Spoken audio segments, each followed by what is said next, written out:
시청자 여러분 안녕하십니까? 부모님 은혜에 감사드리는 어버이날, 오늘 하루 어떻게들 지내셨습니까? 지금의 우리를 있게 한 부모님 세대의 헌신과 사랑을 기억하면서 5월 8일 수요일 대한뉴스 시작합니다. 눈부신 하늘이 되어 다 물들어가요.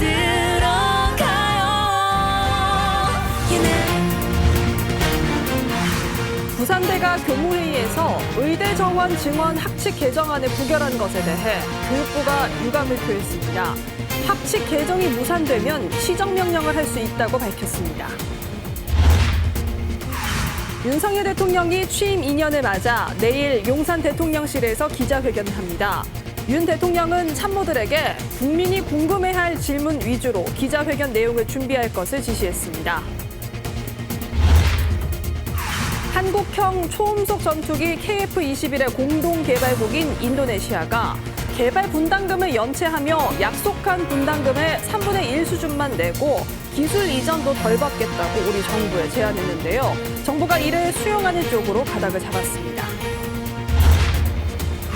정부가 민생 경제에 집중하고 있는 가운데 국민 관점에서 현장 애로사항을 점검할 민생안정지원단이 출범했습니다. 기재부를 중심으로 범부처가 참여해 정책 수요자 관점에서 민생정책의 실효성을 점검합니다.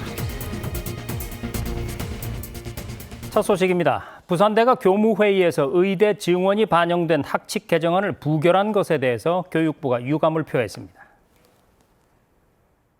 최근 부산대에서 의대 정원 확대에도 불구하고 이를 반영한 학칙 개정안이 교무회의에서 부결되는 상황이 발생하였습니다. 이번 부산대 상황에 대해서는 유감스럽게 생각합니다.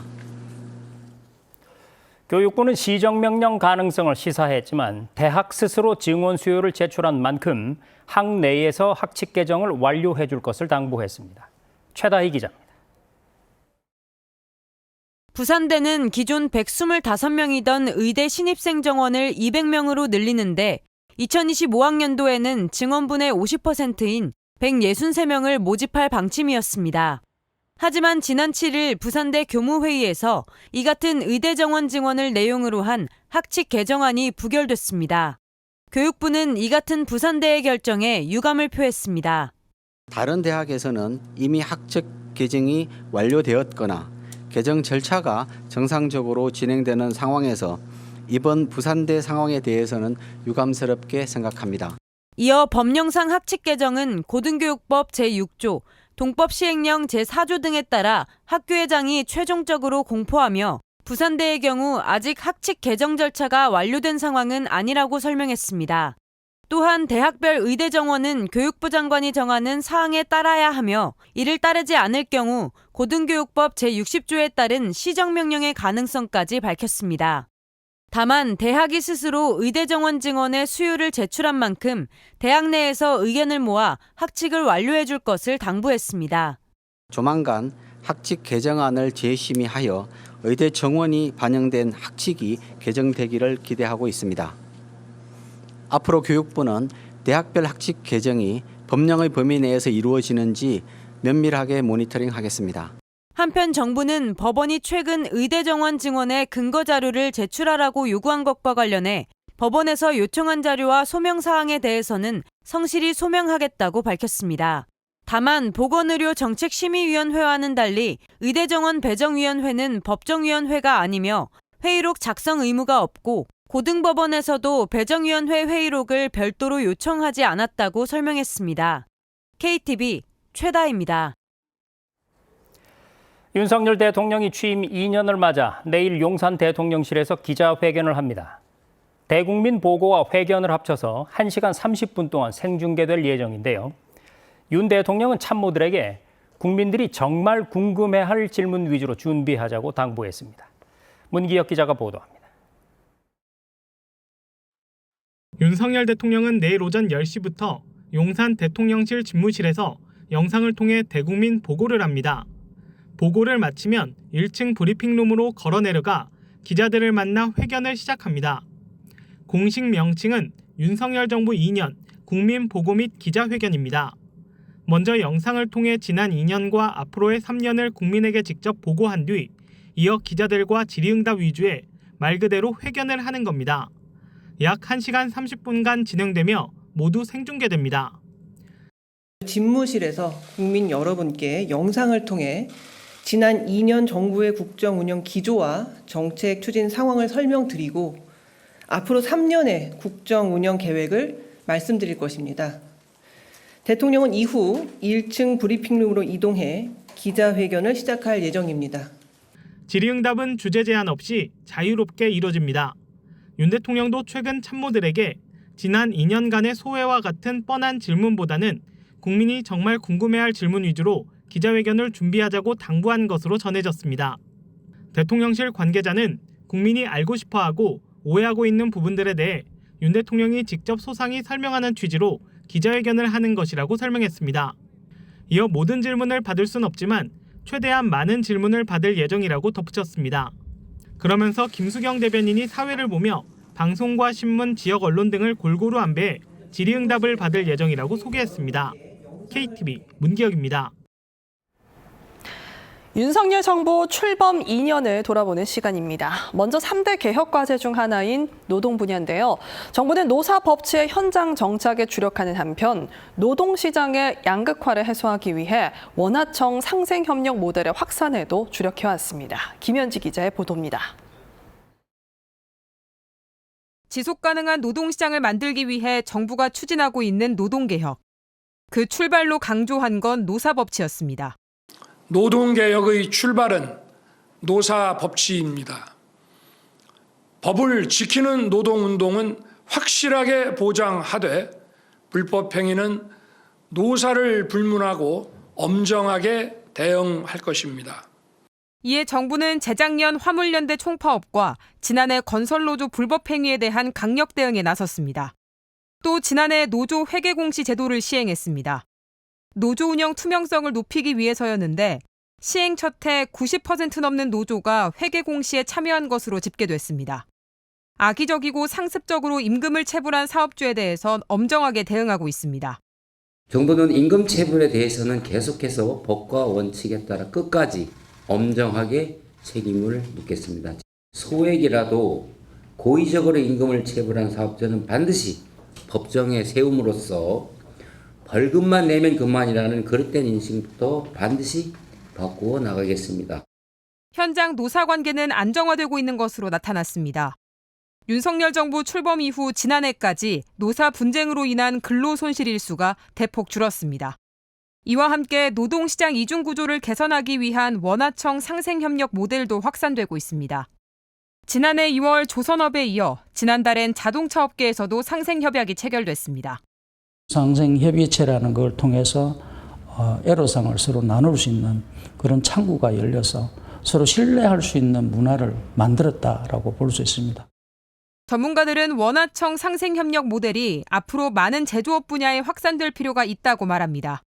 조선업이라든지 자동차 산업, 나아가서는 이제 다른 제조업 분야에서도 대기업과 중소기업 간에 아니면 대기업과 협력업체 간의 격차들을 갖다 줄이기 위한 노력들, 앞으로 제조업 전반으로 확산될 필요가 있다고 생각을 합니다.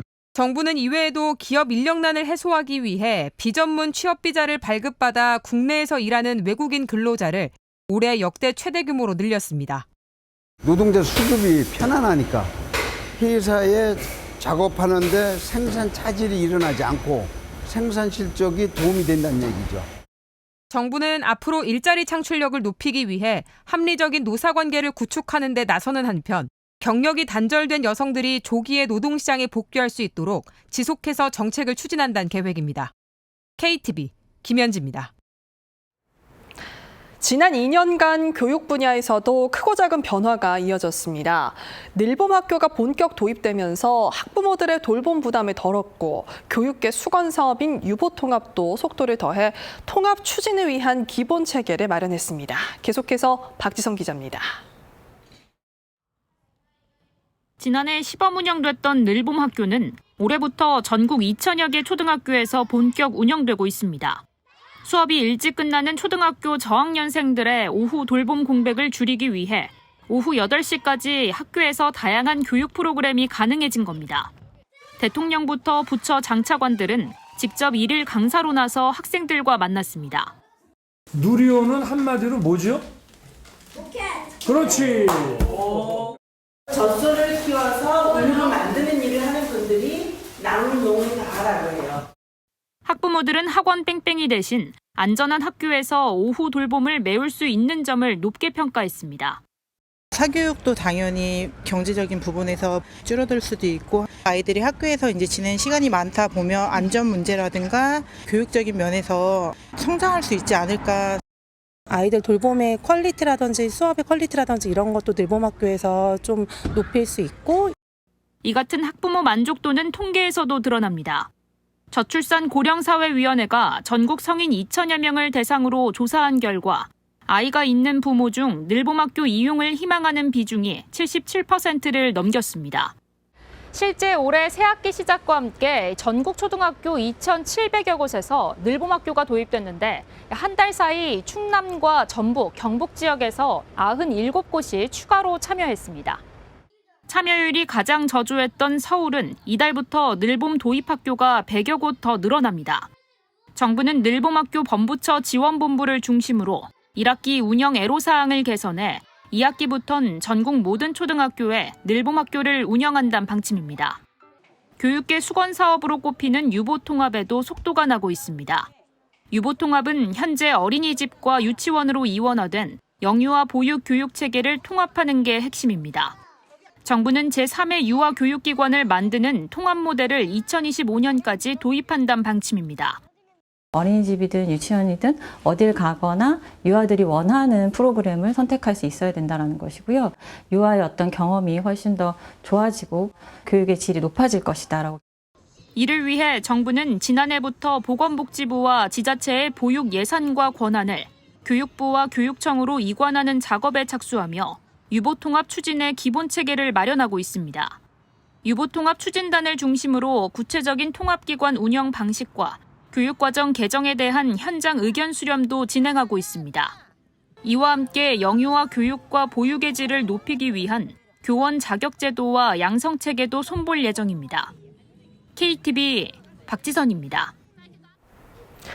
윤석열 정부는 출범 이후 줄곧 금융과 자본시장의 불합리를 개선하는 조치도 이어왔는데요. 클릭 한 번으로 대출을 갈아타는 온라인 서비스를 대폭 확대하고 한국 증시상장 기업이 겪는 저평가 해소에도 박차를 가했습니다. 이 소식은 이혜진 기자가 전해드립니다. 금리가 낮거나 조건이 더 나은 다른 금융회사 대출로 이동할 수 있는 대출 갈아타기 서비스. 이전엔 낮은 금리나 한도 등 다른 유리한 조건을 한 번에 비교하기 어려웠고 영업점을 직접 찾아 절차를 밟아야 했습니다. 이제는 스마트폰 몇 번의 클릭만으로 대출 갈아타기가 가능해졌습니다. 온라인 대출 갈아타기 서비스를 이용하면 되는데요. 지난해 5월 신용대출부터 시작됐던 온라인 대환대출 서비스가 올해 1월부터는 아파트 주택담보대출과 전세대출까지 확대돼 있습니다. 몇 번의 클릭만으로 앉은 자리에서 손쉽게 낮은 금리 대출로 갈아탈 수 있어 소비자들의 반응이 좋습니다. 여러 가지 금융사의 여러 가지 제품, 상품들을 한눈에 알아볼 수 있고 금리들도 확인할 수 있어서 좋았던 것 같고요.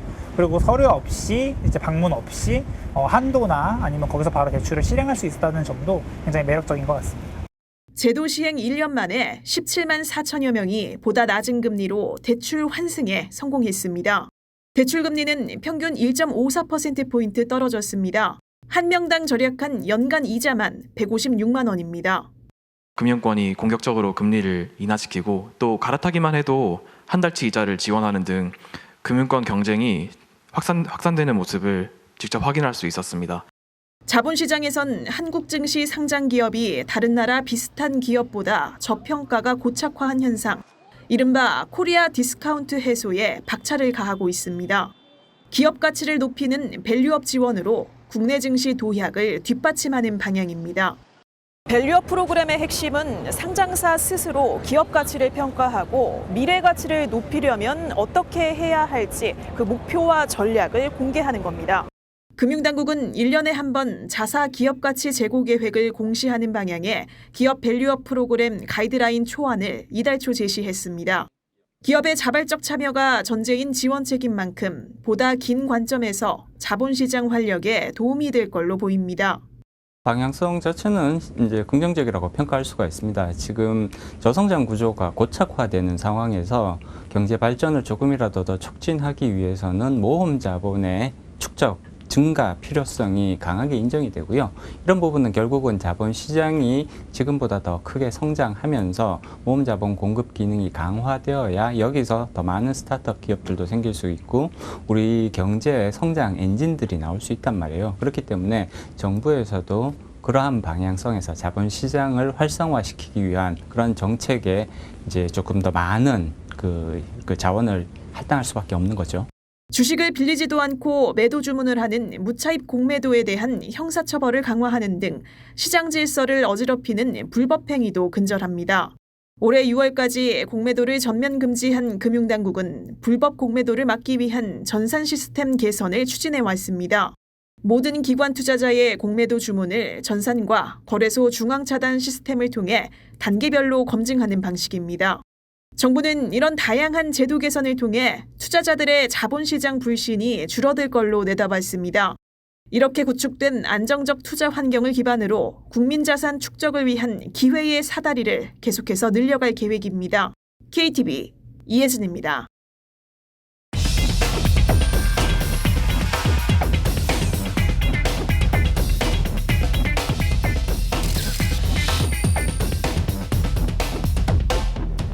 네, 뉴스의 맥입니다. 중국이 세계 최초로 달 뒷면에 토양과 암석 채취를 목표로 지난 3일 달 탐사선을 쏘아 올리면서 우주 기술 경쟁이 더욱 뜨거워지고 있는데요. 취재 기자와 함께 우주 개발 분야의 현 주소를 짚어보겠습니다. 자, 이리나 기자, 우주 기술 강국들의 도전, 정말 이 총성 없는 전쟁인 것 같네요.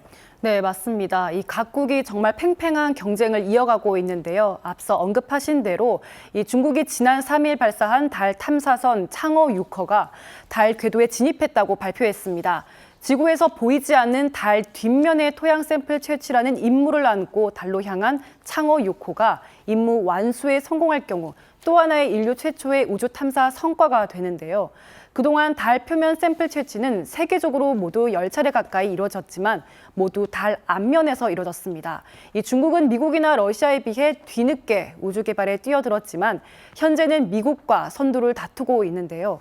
지난 2007년 무인 우주 탐사선 창어 1호를 쏘아 올린 이후 2020년에는 창어 5호기가 달 앞면에 토양 시료를 채취해서 이 지구로 돌아오는 성과를 내기도 했습니다. 네, 인간이 달에 발을 내디딘 지 55년이 지났는데요. 여전히 달을 향한 인간의 도전은 계속되고 있는 거죠. 네, 그렇습니다. 이 우주 강국인 미국 같은 경우에는 일찌감치 민간 기업들이 달 탐사 경쟁에 치열하게 나서고 있습니다. 이 내년인 2025년 달 표면에 또 한 번 인류를 보내기 위한 도전도 차근차근 진행 중인데요. 2026년에는 우주 비행사의 달 착륙도 시도할 전망입니다. 이웃나라 일본 같은 경우엔 다음 달 지구 관측 위성을 탑재한 신형 H3 로켓 3호를 우주로 쏘아 올리는 등 이 차세대 발사체 개발에도 속도를 내고 있습니다. 네, 아시다시피 우리나라도 지난 2022년에 한국형 달 궤도선인 다누리호 발사에 성공하면서 세계 7번째 달 탐사국으로 도약하지 않았습니까? 아직 몇몇 나라에만 한정돼 있는 우주 기술, 여기에 이제 우리나라도 빠르게 추격하고 있다고 봐야죠. 네, 이 상대적으로 후발주자인 우리나라도 이 앞으로 우주 강국으로 나아가기 위해 입지를 다지기 위한 과제들을 하나씩 차근히 해나가고 있는데요. 우선 차세대 발사체 개발 현황을 짚어보겠습니다. 이 다가오는 내년 하반기에 누리호 4차 발사를 앞두고 있는데요. 이때 탑재되는 위성에 우리 기술로 만든 우주 부품을 넣어 검증하고 또 국내 대학이 개발한 큐브 위성도 함께 쏘아 올립니다. 이를 통해서 위성 개발 기술 자립도를 높이고 또 국산 소자와 부품의 판로 개척에도 도움이 될 전망입니다. 특히 오는 27일이면 경남 사천시에 우주항공청이 개청하죠. 우주 수송과 인공위성, 우주과학 탐사를 비롯해서 항공혁신 등 우주기술 전반의 연구 개발에 더욱 탄력을 받을 전망입니다. 이를 발판 삼아 달까지 도달할 수 있는 로켓도 자체 개발에 나서고요. 또 목표대로라면 2032년 달 착륙에 성공해서 달 자원을 채굴하고 또 2045년에는 화성에도 착륙하는 것이 목표입니다. 또 무엇보다 정부 주도에서 벗어나서 이제는 민간이 주도하는 뉴스페이스 시대를 맞이하기 위해 힘을 쏟겠다는 방침입니다. 우주항공청은 기존의 정부 주도 사업에서 벗어나 민간과의 역할 분담을 재정립하여 궁극적으로는 민간이 상용 우주 개발을 주도하고 출연연과 대학은 고위험, 장기 미래 우주 개발 사업에 집중하는 형태가 되도록 지원하고자 합니다. 네, 우주항공청의 출범이 우주를 향한 큰 도약으로 이어지기를 기대해 보겠습니다. 이리나 기자, 수고 많았습니다.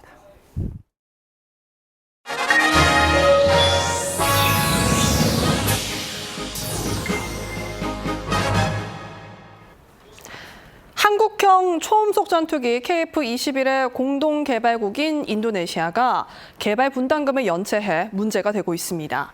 인도네시아 측은 약속한 분담금의 3분의 1 수준만 내는 대신 기술 이전도 덜 받겠다고 제안했는데요. 우리 정부가 이를 수용하는 쪽으로 가닥을 잡았습니다. 김연아 기자가 보도합니다. 정부가 한국형 전투기 KF-21의 개발 분담금을 줄여달라는 인도네시아의 제안을 수용하기로 했습니다. 방위사업청은 KF-21의 체계 개발이 끝나는 2026년까지 인도네시아 측이 납부할 수 있는 6천억 원으로 조정을 추진 중이라고 밝혔습니다. 국내 기술로 개발한 한국형 초음속 전투기 KF-21은 2015년부터 2026년까지 약 8조 1천억 원을 투자해 인도네시아와 공동으로 체계 개발을 진행하고 있습니다. 인도네시아는 전체 개발비의 20%인 1조 6천억 원을 납부하는 조건으로 KF-21 시제기 1대와 관련 기술을 이전받고 전투기 48대를 현지에서 생산하기로 했습니다. 하지만 인도네시아가 지난달까지 납부한 분담금은 약 4천억 원 수준, 예산 부족 등을 이유로 1조 원 넘게 연체한 상황입니다. 인도네시아는 지난해 2034년까지 매년 1천억 원을 납부하겠다는 계획을 우리 정부에 알렸지만 정부는 2026년까지의 분담금 납부 기간 준수가 필요하다며 이를 거부했습니다. 인도네시아 정부는 최근 약속한 금액의 3분의 1 수준인 6천억 원을 2026년까지 납부하는 대신 기술 이전도 그만큼만 받겠다고 우리 측에 제안했습니다. 우리 정부는 KF-21의 적기 개발, 국방 재원 부담 완화, 방산 수출 등을 종합적으로 고려하여 국익에 부합하는 방향으로 검토를 하고 있습니다. 또한 인도네시아로의 가치 이전은 확보된 분담금 규모 내에서 조정할 예정입니다. 한편 체계 개발 과정에서 약 5천억 원의 비용 절감이 이루어져 개발 비용이 7조 6천억 원으로 줄어들 것으로 방사청은 전망했습니다. 이에 따라 인도네시아가 납부해야 할 분담금을 1조 6천억 원에서 6천억 원으로 깎아줘도 추가로 충당해야 할 비용은 1조 원이 아닌 5천억 원이 될 것이라는 설명입니다. 인도네시아 측 제안의 수용 여부는 이르면 이달 말 열리는 방위사업추진위원회 회의에서 최종 결론이 날 것으로 보입니다. KTV 김연아입니다. 국민의 관점에서 민생 문제를 밀착 점검하고 해결 방안을 신속히 마련할 범부처 민생안정지원단이 출범했습니다. 책상머리에서 듣지 못하는 현장의 목소리와 정책 수요를 빠르게 포착하는 민생경제 레이더 역할을 목표로 내걸었습니다. 신국진 기자입니다. 지난 1분기 경제 성장률은 1.3%로 2021년 4분기 이후 2년 3개월 만에 가장 높은 수치를 기록했습니다. 최근 전반적인 농축수산물 가격 역시 하락세를 보이며 지표상 긍정적인 요소로 작용하고 있습니다. 하지만 최상목 경제부총리는 지표상 회복 흐름에 안주하지 않고 국민이 공감해야 진짜 회복이라며 민생경제 회복의 정책 역량을 결집해야 한다고 강조했습니다. 경제팀은 지표상 회복 흐름에 안주하지 않겠습니다. 무엇보다도 국민이 공감해야 진짜 회복이란 점을 명심해 민생경제 회복에 정책 역량을 결집하겠습니다. 정부가 현장 애로사항을 국민 관점에서 밀착 점검하고 신속히 해결하게 될 민생안정지원단을 출범했습니다. 민생안정지원단은 비상경제장관회의 등 장차관 회의를 보좌하는 범부처 협업 플랫폼입니다. 기재부를 중심으로 국토부와 중기부, 고용부 등 범부처가 참여해 정책 수요자 관점에서 민생 정책의 실효성을 점검합니다. 특히 현장 소통에 기반해 문제점을 개선하는 역할을 수행하게 됩니다. 민생안정지원단은 시급한 민생안정 수요가 있는 분야와 계층의 현장 애로를 발굴하고 이 사안은 비상경제장관회의와 차관회의에 보고할 예정입니다. 정부는 장차관급 회의체에 현장 상황을 주기적으로 직접 전달함으로써 체감도 높은 정책을 적기에 마련할 수 있는 기반을 강화하겠다고 설명했습니다. 최상목 경제부총리도 출범식 축사를 통해 최근 경제지표상 회복세를 국민이 빠르게 체감하도록 하는 것이 정부의 최우선 당면 과제라며 지원단은 책상머리에서 잡지 못하는 현장의 목소리와 정책 수요를 빠르게 표착하는 민생경제 레이더가 되어달라고 당부했습니다. KTV 신국진입니다.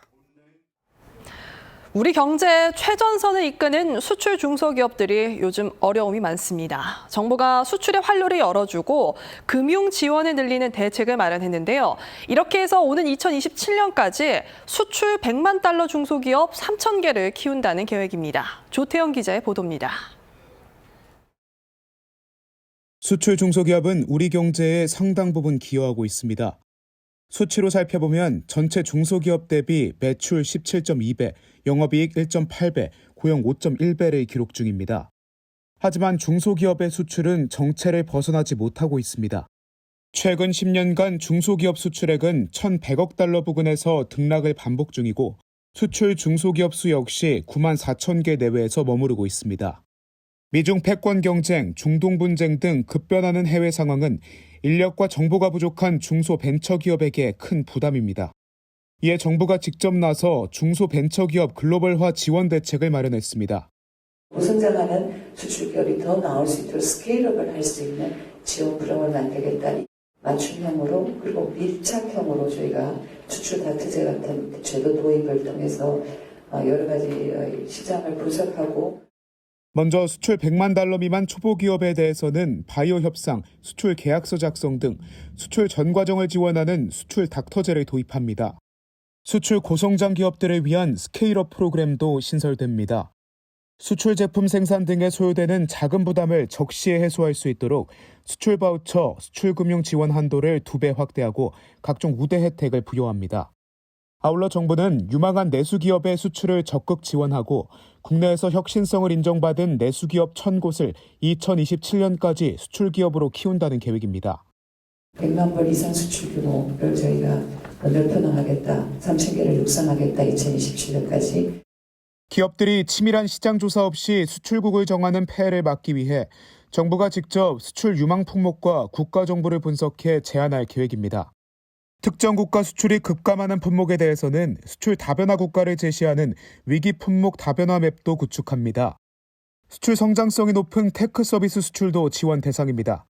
기존 수출 바우처로는 지원되지 않는 클라우드 등을 지원하고 지원 비중도 2027년엔 10%, 2030년엔 15%까지 확대할 방침입니다. KTV 조태영입니다.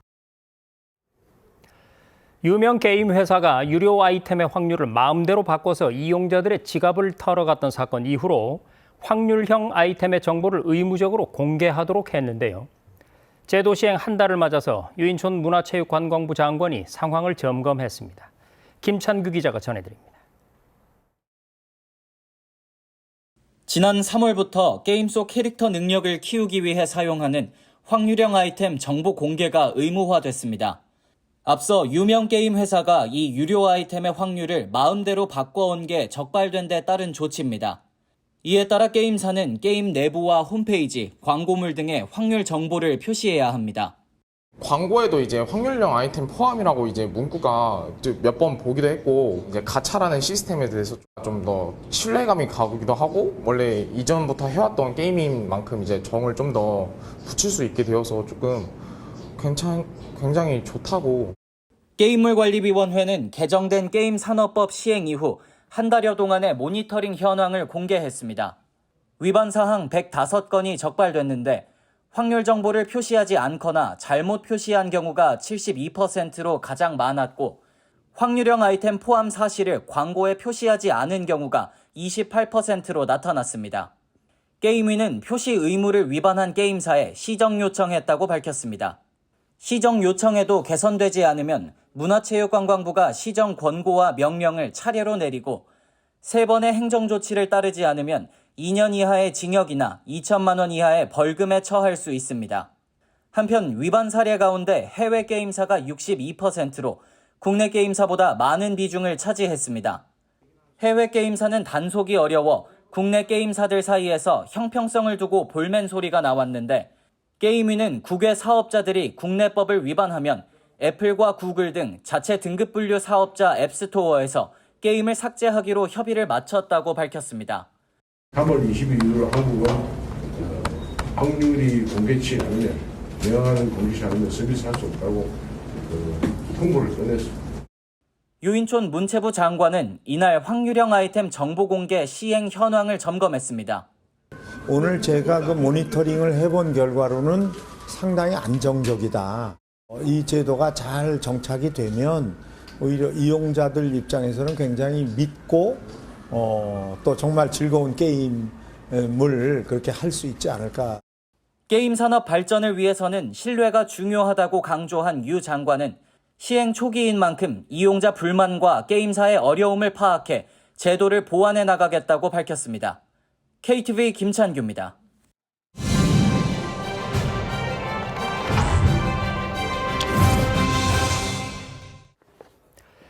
조만간 거리의 음식점 간판들에 작지만 큰 변화가 생길 전망입니다.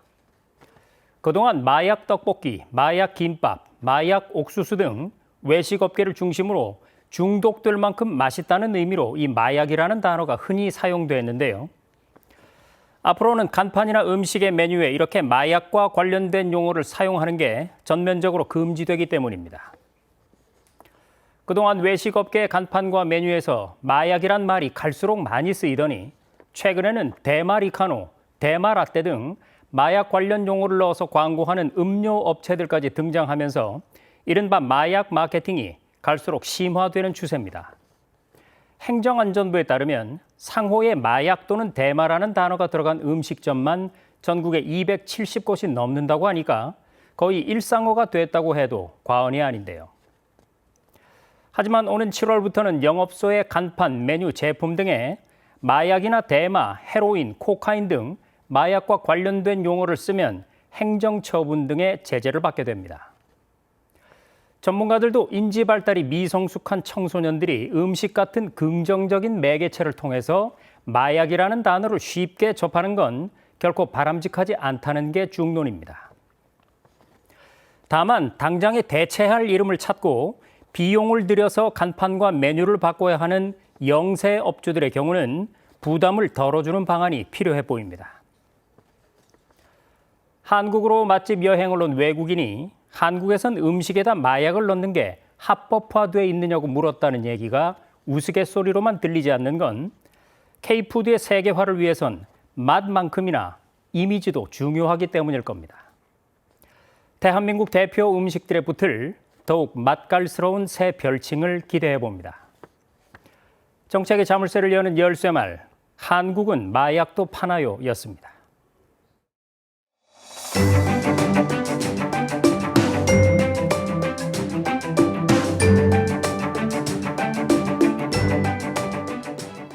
안녕하세요. K웨더 라이프스타일 예보 신지수입니다. 목요일인 내일 전국이 대체로 맑은 가운데 낮 기온이 올라 온화하겠습니다. 다만 아침과 낮의 기온차가 크겠는데요. 서울의 아침 기온 12도, 대구가 8도로 출발해 낮에는 서울 23도, 대구 25도까지 올라 일교차가 10도 이상 벌어지겠습니다. 옷차림에 유의하시기 바랍니다. 내일 중서부 지역은 오전에 한때 공기질이 탁하겠습니다. WHO 기준으로 수도권과 충청의 미세먼지 농도는 한때 나쁨 단계를, 그 밖에 전국은 보통 수준이 예상됩니다. 다음은 자세한 지역별 날씨입니다. 중부지방 아침 기온 서울 12도, 세종 8도로 시작해 낮에는 서울과 세종 23도 보이겠습니다. 동해안 지방 속초의 아침 기온 11도, 강릉 10도 보이겠고 낮 기온은 속초 25도, 강릉 26도까지 오르겠습니다. 남부지방 광주와 부산의 아침 기온 10도 예상되고요. 한낮엔 광주 23도, 부산 22도 보이겠습니다.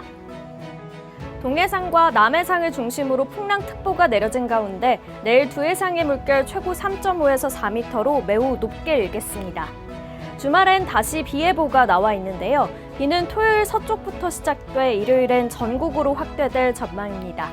날씨였습니다.